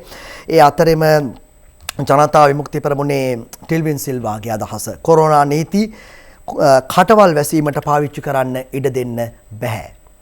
සුභාෂ්ණී සේනානායක සහ නදී මානිකගේ වාර්තාව කොරෝනා නීති ජනතාවගේ කටවල් වැසීම සඳහා පාවිච්චි කිරීමට ඉඩ දිය නොහැකි බවයි ටිල්වින් සිල්වා කියන්නේ. ආණ්ඩුව පෙරේදා පාර්ලිමේන්තුවේ සම්මත කරගත් වරාය නගර පනත රටට අතිශය බලපෑම් සහගත පනතක් බව පෙන්වා දුන් ඒ මහතා මේ පිළිබඳ සමාජය තුළ ප්‍රමාණවත් සාකච්ඡාවකට විරෝධයක් කටත් ඉඩ නොතබා කොරෝනාසේ කලබලයේ සම්මත කරගත් බව කියනවා. ආණ්ඩුවෙන් ගෙනෙන ඕනම දෙයකට අතු උස්සන සූදානමින් සිග්නල් කණු වගේ සිටින මන්ත්‍රීවරුන් විසින් මේ සම්මත කළ බවයි සඳහන් කරන්නේ. තවදුරටත් දේශප්‍රේමී කතා ගැන පම්පෝරි ගැසීමට නොහැකි බව තමයි සඳහන් කරන්නේ. ඔය දේශප්‍රේමී කතාව කායකාගේ දේශප්‍රේමිය අපි දැන් දන්නවා. ඒ නිසා ඒක ප්‍රශ්නයක් නෑ. දේශප්‍රේමිය වචන වලට නම් ලස්සනයි. හරි මෙරට ආරම්භ ඓතිහාසිකම ආයෝජනයේ වරාය නගර ව්‍යාපෘතියයි පොතානේ ධම්මානන්ද ස්වාමින් වහන්සේගේ ප්‍රකාශය. දිනමින වාර්තා කරන්නේ මෙරට ආරම්භ වූ ඓතිහාසිකම ආයෝජනය තමයි පෝට් සිටි ව්‍යාපෘතියයි රාමඤ්ඤ මහානිකායේ උතුරුමැද පළාත් ප්‍රධාන සංඝනායක හා ශ්‍රී ලංකා භික්ෂු විශ්වවිද්‍යාලයේ හිටපු ජ්‍යෙෂ්ඨ කතිකාචාර්ය පූර්වාරාමාධිපති පොතානේ ධම්මානන්ද නායක ස්වාමින් වහන්සේ කියන්නේ මේ රටට අවශ්‍යම දැවැන්ත ආයෝජනයක් කොරෝනා රෝගය තිබෙනවා කියමින් සංවර්ධන කටයුතු නතර කරන්න බෑ කියලායි කියන්නේ. ඒ නිසා රටකට අනාගතයක් පැවැත්මක් නැහැ විදේශ ආයෝජන වලින් තොරව. ඒක ගැන විවාදයක් නැහැ. ඒක එහෙම කතා කරන්න ගියොත් එහෙම අපි නිකන් අර මෝඩයන්ගේ ගානට වැටෙනවා. ඒ නිසා ආයෝජන එපා. ඔයා චීනෙන් නැත් එපා, ඉන්දියාවත් එපා, ඇමරිකාවත් එපා. අපි තනියෙන් කරගන්න පුළුවන් රටේ එහෙම රටේ ඉතුරුම් තියෙන රටකට නම්. රටේ ඉතුරුම් වලින් අපිටම අපේ ආයෝජන ටික හදා ගන්න පුළුවන් රටකට නම් එහෙම කරන්න පුළුවන්. ඒ කියන්නේ අපි කිව්ව අවුරුදු 73ක් ඇරලා තිබිච්ච රට මේ ඔය සති දෙකක් වැහුවයි කියලා ලොකු දෙයක් වෙයිද දන්නේ නැති නිසා කියන්නේ. ඉතින් නොදන්න කමට සති දෙකක් වැහුවයි කියලා මොකද වෙන්නේ කියලා. අවුරුදු 73ක් ඇරලා තිබිලත් මෙච්චර දේශ විදේශ ණය තියෙන රටක් එක පුද්ගල ණය කොච්චරද කියලා දන්නව ඇතිනේ නේද? කියන්න ඕනේ කිව්වොත් බය වෙනවා. උදේ පාන්දර. බය කරන්න ඕනේ නැහනේ. ඉතින් ඒ හින්දා මේ ඒක කියන්නේ 73ක් ඇරලාමනේ තිබුණේ මේ රට. ওই පක්ෂ දෙකමනේ එහෙට මෙහෙට මාරුනේ. ඒ නිසා ඒකනේ මේ ප්‍රශ්නේ. විදේශ ආයෝජනයේමනේ මේ ප්‍රශ්නේ. චීනයේමනේ මේ ප්‍රශ්නේ. රටේ ස්වෛරී භාවය ආරක්ෂා කරන විදිහට ගන්න තීන්දුවක් තීරණයක් ගන්න. මොකද මේ රටේ පාලකයන්ට දීලා තියෙන ඡන්දේ 5කට අවුරුදු. ආපහුත් දෙනවා නම් දෙන්නේ තව ආයි 5කට. ආයි 5. ඔහොමයි යන්නේ. රටේ මේ බහරකරුවෝ විතරයි. අයිතිකාරයෝ නෙමෙයි. ඒ නිසා ඒ තීරණය ගන්න නැවත ජනතාව තීරණය ගන්න පුළුවන් විදිහට ඡන්දයක් දීලා තියෙන්නේ ඒ රට ගැන හිතලා තීරණයක් ගන්න ඕන නිසා. ඒ නිසා ආයෝජන පිළිබඳ කිසිදු ගැටලුවක් අපිට නැහැ. හරි. යහපාලන ආණ්ඩුව දේශපාලන පරිගැනීම් සඳහා කරපු දේවල් ටිකෙන් ටික දවසෙන් දවස ඒ නඩු ලිහෙමින් යනවා. ඒ නඩුවල ඇත්ත ස්වභාවය දැන් පැහැදිලි වෙනවා. මේ තවත් එකක්. මුහුදේ අවිගබඩා නඩුවෙන් ඇවන්ගාඩ් සභාපති නිදහස් සෙසු 7 දෙනාත් නිදොස් කොට නිදහස්. ලංකාදීපේ වාර්තාව මේ සෙසු 7 ත්‍රිපුද්ගල විනිසුරු මඩුල්ලෙන් ඒකමන්තික තීන්දුවක්. මනෝප්‍රිය ගුණසේකරගේ වාර්තාව ශ්‍රී ලංකාවට මුහුදේ පාවෙන අවිගබඩාව පවත්වාගෙන ගිය බවට චෝදනා ලැබ සිටි ඇවන්ගාඩ් සභාපති නිශ්ශංක සේනාධිපති ඇතුළු විත්තිකරුවන් 8 දෙනාම නිදොස් කොට නිදහස් කරන්න ත්‍රිපුද්ගල මහාධිකරණ විනිසුරු මඩුල්ල ඊයේ නියම කළ බව තමයි සඳහන් කරන්නේ. දීර්ඝ නඩු විභාගයේ අනතුරුව විත්තිකරුවන්ට එරෙහි චෝදනා පැමිණිල්ල විසින් සාධාරණ සැකයෙන් තොරව ඔප්පු කොට නොමැති බව තීරණය කළ විනිසුරු මඩුල්ල විත්තිකරුවන් සියලු දෙනාම නිදොස් කොට නිදහස් කොට තිබෙනවා. මේ නඩුවේ ඉදිරිපත් වූ සාක්ෂි හා ලේඛන නිසි පරිදි අධ්‍යයනය කළ බව සඳහන් කළ විනිසුරුවරයා නඩුවේ පැමිණිල්ලේ සාක්ෂිකරුවෙකු ලෙස සාක්ෂි ලබා දුන ආරක්ෂක අමාත්‍යාංශයේ ලේකම්වරයා වශයෙන් කටයුතු කළ කරුණාසේන හෙට්ටිආරච්චි ඇතුළු ඇවන්ගාඩ් සමාගමට සහ ආරක්ෂක අමාත්‍යාංශයට පිටුවා තිබුණු රක්නා ලංකා සමාගමට රතු මුහුදේ පාවෙන අවිගබඩා පවත්වාගෙන යාම සඳහා අවසර ලබා දී තිබූ බව පැවසු බවත් ඔවුන්ට ගිනි අවි සහ පතුරුම් රැගෙන යාම සඳහා අවසර ලබා දී තිබූ බවත් පැවසු බව තමයි තීන්දුවේ සටහන් කොට තිබෙන්නේ. ජනාධිපති නීතිඥ කුවේරඩ සොයිසා ඇතුළු කණ්ඩායමක් පෙනී සිටි බව තමයි මේ සිද්ධිය පිළිබඳව සඳහන් කරලා තියෙන්නේ. අපි එමු මව්බිමේ වාර්තාවකට. පාස්ට්‍රියකට යට වී පුද්ගලයෙක් මිය යාම. පොලිස් නිලධාරීහු දෙදෙනෙක් අත්අඩංගුවේ. වැලිගම නුවන්ගේ වාර්තාව වැලිගම නගරයේදී පුද්ගලයෙක් බරපතල තුවාල ලබා ජීවිතක්ෂයට පත්වීම පිළිබඳ සිද්ධියේදී රාජකාරී පැහැර හැරීම යටතේ වැලිගම පොලිසිය නිලධාරීන් දෙදෙනෙක් මාතර කොට්ටාශ අපරාධ විමර්ශනයක විසින් අත්අඩංගුවට අරගන්නවා. 49 හැවිරිදි පුද්ගලයෙක් තමයි බරපතල තුවාල ලබා මෙසේ මිය යන්නේ. මේ පවුලේ හැම දිනම නිරෝධායන වෙමින් ඉඳලා තියෙන්නේ. මේ ගිය පුද්ගලයා ඔවුන්ට එදින රාත්‍රී ආහාර රැගෙන යාම සඳහා වැලිගම නගරයට ඇවිල්ලා තියෙනවා. ඒතකොට නිරෝධායන වෙමින් හිට පුද්ගලයෙක් කොහොමද එම ආවේ කියන එකයි ප්‍රශ්නේ. ආවේ කියන එක කොහොමද කියන එකටත් වඩා මේ පවුලට ඔබ දකින්න ඇති අපි මේක පෙන්වුවා ප්‍රවෘත්ති විකාශනයෙන් CCTV දර්ශනත් සමග හැබැයි CCTV දර්ශන වල කොටසක් නැහැ. ඒතර මේ පුද්ගලයා පාරට ආවේ කන්න බොන්න කිසි දෙයක් නැතුව. ඒතකොට නිරෝධායන වෙන පවුලකට ලැබෙන්න ඕන දේවල් ලැබුණේ නැත්තේ ඇයි කියන එකත් හොයලා බලන එක හොඳයි. හොයලා බලන එක හොඳ නෙවෙයි, හොයලා බලන්න අවශ්‍යයි. අතරමඟදී කිසියම් පුද්ගලයන් කණ්ඩායමක් විසින් පහර දීලා තිබෙනවායි කියලා කියනවා. ඒක ඒ CCTV කැමරාවෙන් නැහැ. මේ අපරාධය සම්බන්ධයෙන් මියගිය අයගේ පවුලේ අය කියා සිටින සිද්ධිය සම්බන්ධයෙන් වැලිගම් පොලිසිය තොරතුරු යටපත් කරනවායි කියලා. ඒ නිසා නිසි පරිදි විමර්ශන සිදු කරන්නේ නැහැයි කියලායි චෝදනාවක් එල්ල කරලා තිබෙන්නේ. වැලිගම පොලිසියට එළවෙන තවත් චෝදනාවක්. ඒ අතරින්ම තවත් වාර්තාවක්. කොළඹ වරායට නුදුරින් නැංගුරම්ලා තිබූ නෞකාවක ගින්නක් නාවික හමුදාව ගින්න නිවා දමයි.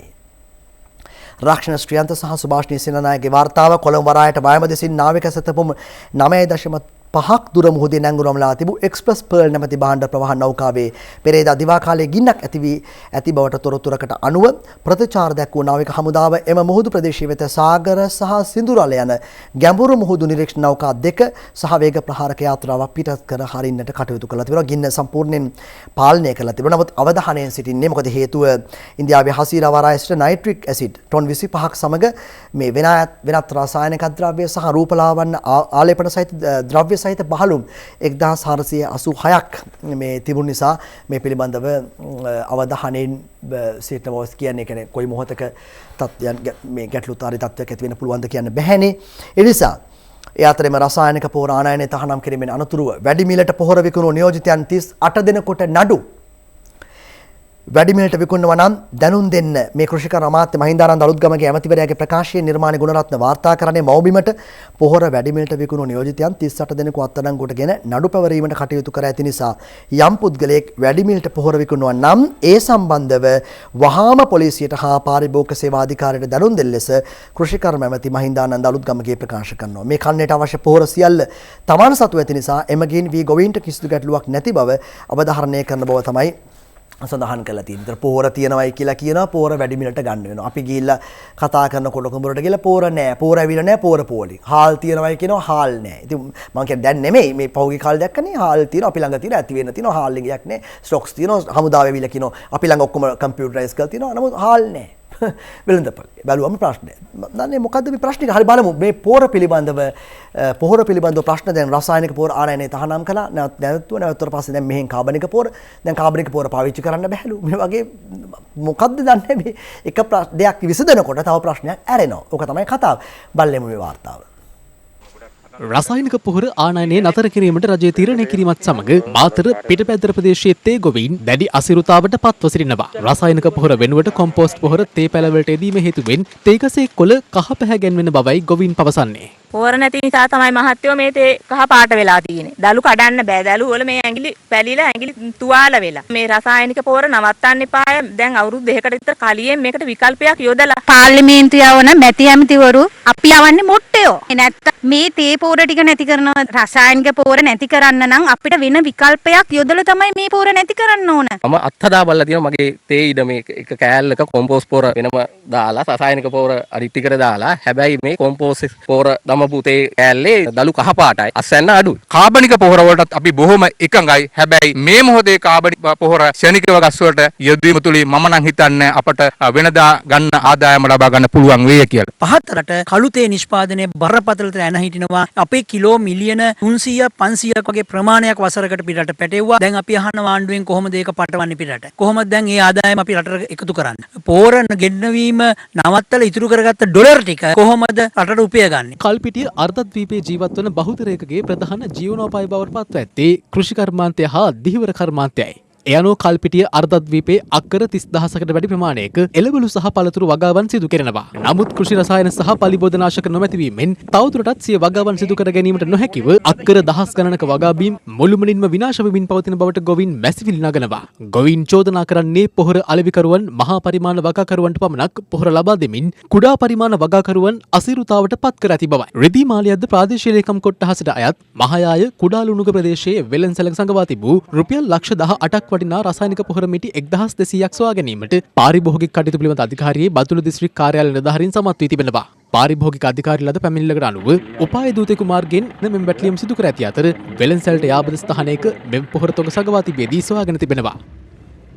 රජයේ පාලන මිලට අලෙවි කළ යුතු රසායනික පොහොර මිටියක් මෙම වෙළෙන්සැලේ හිමිකරු විසින් රුපියල් 3400ක මුදලකට අලෙවි කළ බවයි විමර්ශනවලදී හෙළි වී ඇත්තේ. අපි සැකකරුවෙකු අත්අඩංගුවට ගත්තා 1500ක රජයේ සහන මිලට මේ වෙනකොට පොහොර අලෙවි කිරීමට අවශ්‍ය නියෝගය අදාළ ව්‍යාපාරිකයාට මේ වෙනකොට ලබා දී තිබෙනවා. ඒ වගේම මොහු විසින් සිදු කරන ලද වරද සම්බන්ධයෙන් මහියංගන මහේස්ත්‍රාත් අධිකරණයේ මොහුට නඩු පැවරීමට කටයුතු යොදලා තියෙනවා. ඒ වගේම අත්අඩංගුවට ගත් සැකකරුව මේ වෙනකොට බැඳුම් කර මත නිදහස් කරලා තියෙනවා. යම් කිසි දෙයක් තහනම් කරනවා නම් ඊට සාපේක්ෂව විකල්ප වැඩපිළිවෙලක් ක්‍රියාත්මක විය යුතු බව සත්‍යයක්. ඒක බැහැර කරන්නේ නැහැ. හැබැයි රසායනික පොහොර අඩු නැති වෙනකොට කාබනික පොහොර හරහා ඔය පරදාව අඩු වෙනවයි කියන ප්‍රශ්නය පිළිතුරක් තාක්ෂණික වශයෙන් අවශ්‍යයි. දැන් ඒ අය මේ අය අත්දැකීමෙන් කියන්නේ අපිට මෙතනලා කියන්න බෑනේ. එහෙම වෙන්නේ නැහැ කියන්න බෑ, වෙනවා කියන්නත් බෑ. අපිට පුළුවන් කියන දේ වාර්තා කරන්න. එච්චරයි. සහ අර පොහොර සංගවගෙන හිටපු අය සම්බන්ධයෙන් මේ දැඩි පියවර ගන්න. ඒතකොට තවත් කෙනෙක් හරි හංගගෙන ඉන්න පෙළඹෙනවා නම් ඒක වැළකේ අනිවාර්යයෙන්ම.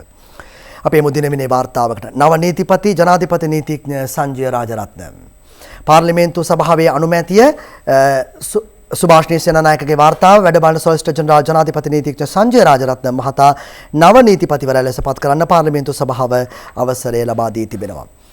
අපි දින වෙනට එමු. අන්තවාදී පන්ති පැවැත් වූ තවත් අයෙක් අත්අඩංගුවට.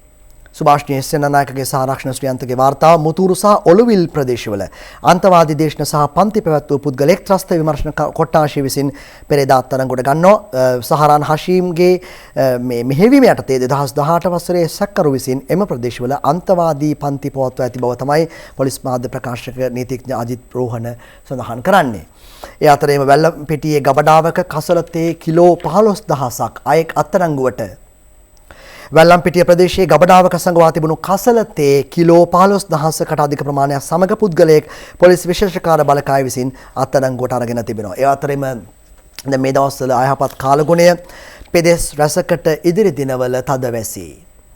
ඩයනා උදයන්ගනේගේ වාර්තාව නිරත දිග මෝසම් තත්වය ක්‍රමෙන් ස්ථාපනය වෙමින් පවතින බවත් ඒ හේතුවෙන් ඉදිරි දිනවල ප්‍රදේශ රැසකට මිලිමීටර් 100කට වැඩි තද වැසි ඇති වී හැකි බව කාලගුණ විද්‍යා දෙපාර්තමේන්තුව කියනවා. යනුව බස්නාහිර සබරගමුව මධ්‍යම වයඹ සහ දකුණු පළාත්වල ගිගුරුම් සහිත වැසි ඇතිවන අතර නැගෙනහිර සහ බස්නාහිර පළාත්වලත් ගාල්ල මාතර දිස්ත්‍රික්කවලත් තද වැසි ඇති වෙන්න පුළුවන් කියලා ඒ කාලගුණ විද්‍යා දෙපාර්තමේන්තුව සඳහන් කරන්නේ.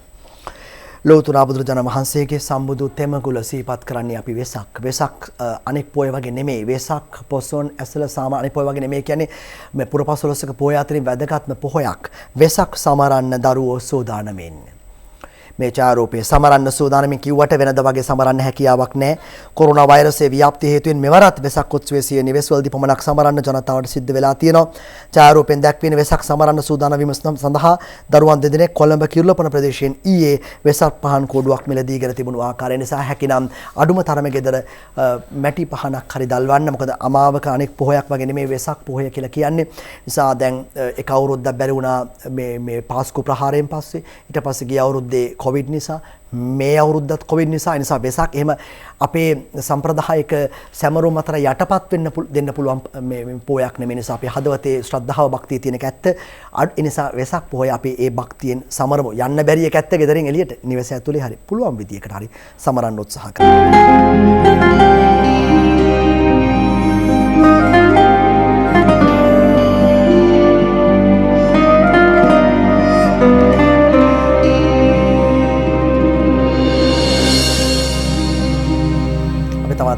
ප්‍රවෘත්තින් කීපයකට එමු. මව්බිමට ළඟම පාසල හොඳම පාසල ව්‍යාපෘතියේ පාසල 700ක වැඩ නවතා දමයි. ව්‍යාපෘති කාර්යාලය දවසා දමලා සවනිශේෂාධික වාර්තාව පසුගිය ආණ්ඩු සමයේ පාසල් සංවර්ධනයේ ප්‍රධාන ව්‍යාපෘතියක් ලෙස ක්‍රියාත්මක ළඟම පාසල හොඳම පාසල ව්‍යාපෘතියේ පාසල් 700ක වැඩ නවතා දමා එම ව්‍යාපෘති කාර්යාලය දවසා දමා ඇති බව ජෝසප් ස්ටාලින් ලංකා ගුරු සංගමයේ ප්‍රධාන ලේකම්වරයා කියනවා. ළඟම පාසල හොඳම පාසල ව්‍යාපෘතිය සඳහා රුපියල් මිලියන 64950ක් වෙන් කර තිබූ අතර පාසල් 9063 ගොඩනැගිලි ඉදිකිරීම ඇතුළු ව්‍යාපෘති 18000ක් ක්‍රියාත්මක කරන්න කටයුතු කරලා තියෙන නිසා වත්මන් ආණ්ඩුව පත්වීමෙන් අනතුරුව මේ ව්‍යාපෘතිය නතර කර දමා තිබෙනවායි කියලායි කියන්නේ. ඇයි දන්නේ නතර කළා දාලා තියෙන්නේ. හේතුවක් දක්වලා නැහැ. ලංකාදීපේට බූරුපොල්ට පොලිසියෙන් පනිද්දී කවුඩුළු වාන් නැලට පැන්න තිදරුපියා දියගිලි මරුට. මැදිරිගිරිය චාපා මදුෂානිගේ මදුභාෂිනිගේ වාර්තාව මැදිරිගිරිය ට්‍රැක් 8 වැලිමංකඩ ප්‍රදේශයේ බූරුපොලකට පොලිසියෙන් පනිද්දී ඔවුන්ගෙන් බෙරෙන්න කවුඩුළු වාන් ඇලට පැන්න තිදරුපියෙක් දියගිලි ගොස් ඇතැයි මැදිරිගිරිය පොලිසිය සඳහන් කරනවා.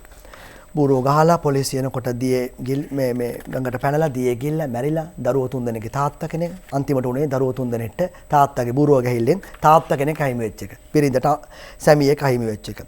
නිරෝධායනය වන බව කියා ගේ ඇතුලේ කසෙප්පු පෙරලා තිදෙනෙක් දැලේ.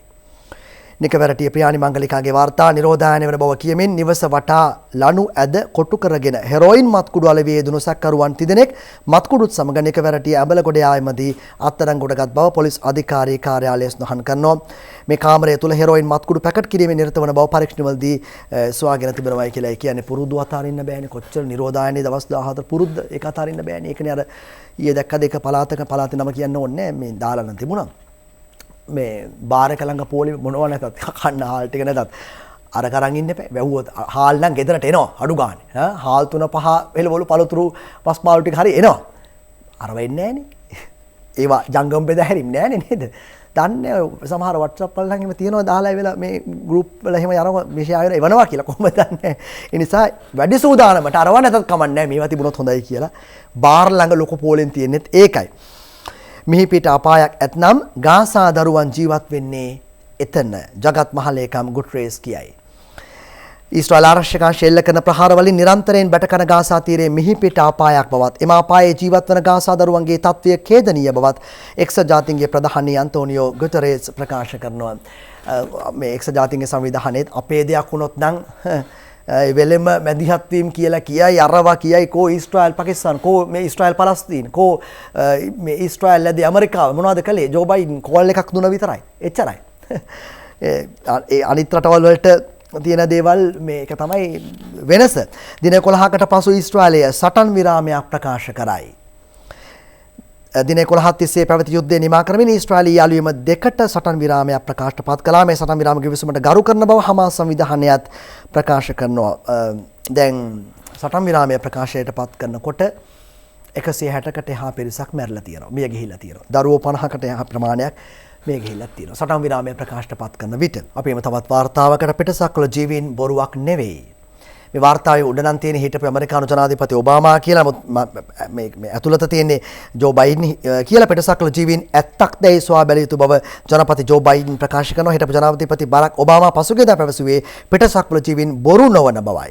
පසුගියදා පියමන පිරිසි දුටු බවට ලක් තොරතුරු වලින් පසු පිටසක්වල ජීවීන් ගැන සොයා බැලිය යුතු බවට හිටපු ආරක්ෂක බලධාරීන් ඇමරිකන් රජයෙන් ඉල්ලීමක් කරලා තියෙනවා. ජිනීවා මානව හිමිකම් කොමසාරිස්වරියගේ නිජබිම වූ චිලියේ මානව හිමිකම් උල්ලංඝනය වෙලා. චිලි රාජ්‍යත් මානව හිමිකම් උල්ලංඝනය කර ඇති බවට චෝදනා එල්ල වෙලා තියෙනවා. මානව හිමිකම් කොමසාරිස් මිෂෙල් බැෂලේ පැවසුවේ බොලිවියාව, චිලි සහ ගෝතමාලාවේ මානව හිමිකම් කණ්ඩායම් වලට තර්ජන එල්ල වෙලා තියෙනවායි කියලා. මේ ආර්ජන්ටිනාව තුලත් මානව හිමිකම් සංවිධාන වලට තර්ජන කිරීම වාර්තා වෙලා තියෙනවා. දැන් මානව හිමිකම් කොමසාරිස්වරියගේ රිපෝට් එකට මේවා ඇතුළත් කරනවද?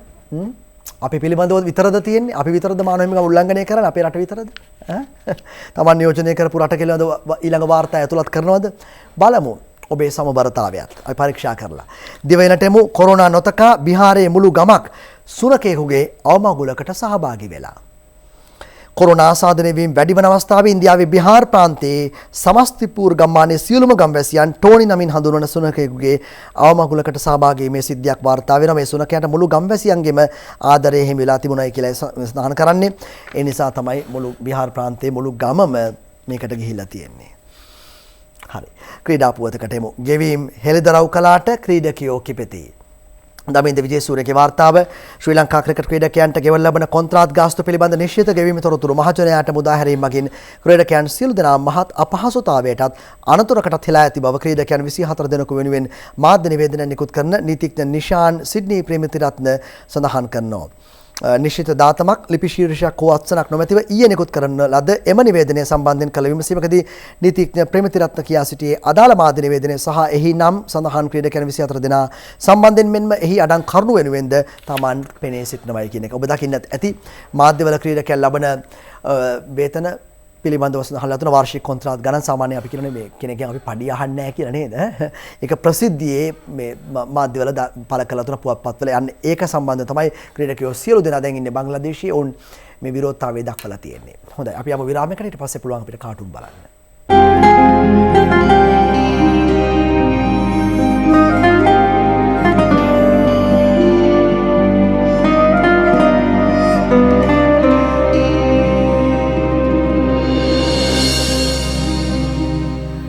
තලංග ජයසිංහගේ පලාමල්ලට එමු. චීනයේ විවාහ වෙන්න ගෑනු නැතුව මිලියන 30ක් අඬ අඬා ඉන්නවලු සර්. ඒකටත් උත්තරේ පෝර්ට් සිටි තමයි. අපේ රටේ පිරිමි අඩුයි ගෑනු වැඩි. හරි. මේකේ දෙයකටම උත්තර තියෙනවා. චමෝත් පද්මශ්‍රීගේ ශ්‍රී සමයන්ට යන්. කෝ නුඹලගේ දේශප්‍රේමය කෝ හෘද සාක්ෂිය කියලා ඉරාන් වික්‍රමරත්න අහනවා සර්. ඒවා අපි බලය ගන්නකොට ඉල්ලගත්තනේ. දැන් ඒවා ඒගොල්ලෝ ළඟ. විපක්ෂයකට ගිය දාක තමයි ආයිත් අපිට ඕන වෙන්නේ. ඒ දේශප්‍රේමී විපක්ෂයේ ඉන්නකොට දැන් ඒව ඕනේ. බලයට එනකොට ඒක විපක්ෂයට දීලා ආවේ. දැන් ඒ දේශප්‍රේමී විපක්ෂය ළඟ. හරි ෂෝක් දේශප්‍රේමීනේ. හරියට මේ බෝලේ වගේ හෙට පාස් වෙනවා මෙහෙට පාස් වෙනවා. අපි මුජෆ්ෆර්ගේ දිවයිනේ කාටුනේට. මේක තරංගයක්. ඇත්තටම තරංගයක්. පක්ෂ 149යි කුසලානේ අගමැතිවරයාට විපක්ෂෝ 58යි. මේ පෝට් සිටි පනත. මෙහෙමයි ඡන්දේ ඉවරුනේ. හැබැයි කියන 151ලු 50ලු 148ලු 49ලු හරි ගාන කියන්න පාර්ලිමේන්තුව. වෙන අය කියන එක නෙමෙයි. අපි මොකයිද තත්ත්වයේ කවියට.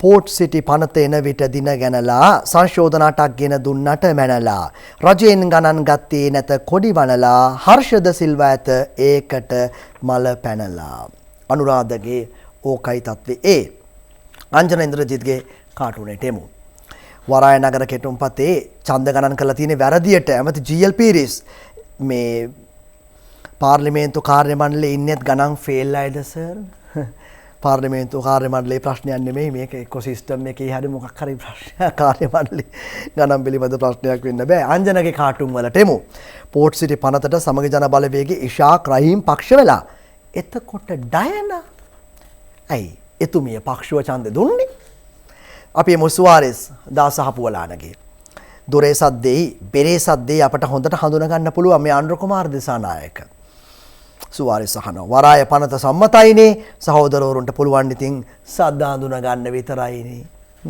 ඒක ඇත්ත සද්ද විතරයි ජයරත්න වික්‍රමසිංහගේ ෆේස්බුක් එකට එමු වීරයා වගේ දෙඩුවට පෝට් සිටියට ඡන්ද දෙන්න විජේදාස ඇවිත් නැහැලු කාඩ්බෝඩ් වීරයොත් ඔහොම තමයි ඉතින් කියන්නේ එහෙමයි අන්තිමට කරනකොටනේ හොඳයි යමු අපි දාසගේ කාටුනේට දැන් වෙසක් එකේ වෙසක් කූඩුත් මෙහෙම වෙයිද දන්නේ අර තියෙන්නේ අපේ වෙසක් කූඩුව ඊළඟට අර පැත්තෙන් තියෙන්නේ අර මේ මකරත් එක්ක එන නැවෙන් එන චීන වෙසක් කූඩුව චීන වෙසක් කූඩු අද ඊයේ නෙමෙයි ඉතින් දැන් මං හිතන්නේ මාකට් එකේ ඇති දැනටත් 30 හේවාවිස්සගේ hina වැස්සට යමු සෞඛ්‍ය ලේකම් සෞඛ්‍ය මාත්‍යාංශයේ වහල් උඩටම කොරෝනා ඇවිල්ලා බුක් ගාලා බොරනවා අර වෛද්‍යවරුන්ට මේ කාර්ය මණ්ඩල වලට සමාජිකයන්ට කතා කරන්න බැරි තහංචියක් එහෙම දාලා තියෙන්නේ තහංචි දාලා පොල් කට්ටකේ මේව වහන්න පුළුවන්දනේ ඒකනේ සුදර්ශිනේ ෆ්‍රෑන්ඩ් පුල්ලේ ඇමතිනිය කිව්වේ වහන්න ගියොත් වහන් වෙලා යයි අපි ඔක්කොම කියලා අපි යමු එම්.ඩී. වීරත්නගේ මරිසිපාලට හමුවන ආසාදිතයන් වගේ තුන්ගුණයක් සමාජයේ ඉන්න පුළුවන්ලු සමාජගත වෙලා නැති නිසා ඔයින් බේරුණා තුන්ගුණෙන් බේරුණා සමාජගත වෙලා නැහැනේ සමාජයේ හිටියනම් තුන්ගුණේ නෙමේ 4-5 ගුණයක් වාර්තා වෙයි තරන්ගේ එතුමා කාටුනේට යමු ඔස්ට්‍රේලියාවේ වෛරසය කාලා විනාශ කරන්න පුළුවන් ප්‍රතිවෛරසයක් හදලලු. හරියට ආණ්ඩුව කාලා විනාශ කරන විපක්ෂය වගේ නේද සර්? ඒ වුණාට විපක්ෂයට ආණ්ඩුව කාලා විනාශ කරන්න බෑ. ඇයි බැරි? ඔය අවුරුදු 5කට වරක් කරන්නේ ඒකනේ. 5න් 5ට කරන්නේ ඒක තමයිනේ. තරස්වින්ගේ බෙම්පියා කාටුනේට යමු.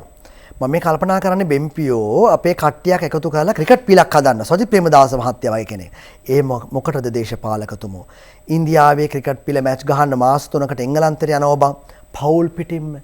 ඔව්. එතකොට මේගොල්ලන්ටත් පුළුවන් පවුල් පිටින් එංගලන්තයට යන්න. ඒ ආරක්ෂාව සහිතයි කියලා හිතන් ඉන්නවා ඇත්ත. කොහෙත් එකයි ලෝකයේ තත්ත්වය එකයි. ශ්‍රීකාන්තගේ ශ්‍රී දූපතට යන්. පාර්ලිමේන්තුව ඇතුලේ මීහරක් දෙන්නේ කනගන්නවා මං හීනෙන් දැක්කනේ සර්. හීනයක්ින් දවුලක් නෑ මම බය වුණේ ඔබ දැක්කේ අපේ සරත්ලා දෙන්නවා කියලා. දැක්කද මේ දවස්වල සරත්ලා දෙන්නගේ රණ්ඩු? එක්කෙනෙක් වීරසේකර අනිත් එක්කෙනා ෆොන්සේකා. දැක්කනේ නේ? කියලා වැඩක් නෑ අංජන ඉන්ද්‍රජිත්ගේ කාටුනේට යමු. හරියට බැලුවොත් දැන් අපිව පාලනය කරන්නේ ඇහැට නොපෙනෙන වෛරස් එකක්. ඒකත් අලුත් අත්දැකීමක්. මෙච්චර කල් අපිව පාලනය කළේ ඇහැට පේන වෛරස්නේ. පළවෙනි වතාවට එන්නේ ඇහැට නොපෙනෙන වෛරස් අපිව පාලනය කරන්නේ නේද? හොඳයි අපි එමු රාලහාමි වාකයි අද නිමිත්ත රටම අංජ බජල් වසංගතෙන් මැරෙන ගණන් ඉහළ නගිනවා වරාය විකුණා කෑමත් අවසන් වෙනවා දොස්තරලට කටාරින් එපා කියනවා අංජ බජල් වෙවි රටට මොනවද වෙනවා රටට මොනවද දෙයක් වෙනවා වගේ දැනෙනවා කියලායි කියන්නේ. ඒ මොනවා වුණත් ඔබ පරිස්සමෙන් ඉන්න. ලොක්ඩවුන් ආණ්ඩුව කළත් නැතත් අර දොස්තර මහත්තයෙක් කිව්වා වගේ රට මේ කටයි මූණයි ලොක්ඩවුන් කරගන්න. මේ වෛරසය ඒ තරම්ම භයානකයි. ඉතාලියේ කාන්තාවක් පණිවිඩයක් තියුවා පළවෙනි දෙවෙනි රැලිවලදී ඔබ මේ වෛරසයේ බරපතලකම අවධානම දන්නවනම් අඩුම තරමෙන් ජනෙල්ලෙන් එළියටවත් මූණ දමා නොබලනු ඇත කියා. ඒ නිසා ඒ වෛරසය ඒ තරම්ම ප්‍රබලයි දරුවෝ. කාටත් දොස් නොකිය අපි අපේ ප්‍රවේශම හදාගමු. ඒ පණිවිඩයත් කියමින් සමුගන්න හෙටත් උදෑසන හමුවන බලාපොරොත්තු වෙන සුබ දවසක්.